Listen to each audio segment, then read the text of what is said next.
నాకు బాగా నచ్చింది వరుణ్ తేజ్ అన్న. ఈ సినిమా అయితే బ్లాక్ బస్టర్ హిట్ అని చెప్పుకోవచ్చు. ఎందుకంటే చాలా సినిమాలు చేసి ఆ సినిమాలు వేరు, ఈ సినిమా వేరు. ఈ సినిమా చాలా కొత్తగా ఉంది. ఎందుకంటే ఆయన ప్రాణాలు కూడా పోతున్నాడు లెక్క చేయకుండా దేశం కోసం యుద్ధం చేయడం, ఆ ఎయిర్ ఫోర్స్లో గాలిలో జరిగే యుద్ధాలు మాత్రం ఫస్ట్ టైం గాలిలో అంటే చాలా సినిమాలు చూసినాం.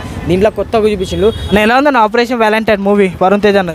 అన్న సినిమా అయితే చాలా అంటే చాలా బాగుంది అన్న. అంటే వ్యాలంటైన్ అన్న వెంటనే నేను లవర్ అనుకుంటారు కదా, కానీ మీ అందరికీ చెప్తున్నా లవరేగా వ్యాలంటైన్. అంటే ఆ రోజు ఒక చాలా అంటే చాలా పెద్ద అటాక్ జరిగింది, పుల్వామా అటాక్, బ్లాక్ డే కూడా అంటారు. చాలామంది 40 మంది చనిపోయారు. అసలు ఎందుకు జరిగింది, ఎలా చనిపోయారు, అసలు ఏం చేశారు, ఆ మొత్తం స్టోరీ ఎవరికి తెలియదు. జస్ట్ ఆ రోజు వచ్చిందంటే అరే లవర్స్ అంటారు. అదంతా కాదు, దానికి మించి మన ఆర్మీ వాళ్ళు బార్డర్లో ఎంత కష్టపడతారు, అదంతా ఏం చేస్తారు, వాళ్ళ మీద అటాక్ ఎలా జరిగింది, ఆ అటాక్ జరిగిన తర్వాత మన గవర్నమెంట్ దానికి ఎలా రియాక్ట్ అయ్యింది. వరుణ్ తేజ్ అన్నకు మాత్రం బ్లాక్ బస్టర్ హిట్. ఒకటే చెప్తాను, ఇలాంటి సినిమా మాత్రం చిన్నల నుంచి పెద్దలు అందరూ చూడాలా. ఇట్లాంటి సినిమా మిస్ కాదు. ఒకటే ముక్కలు చెప్తా, వరుణ్ తేజ్ అన్నకు బ్లాక్ బస్టర్ హిట్.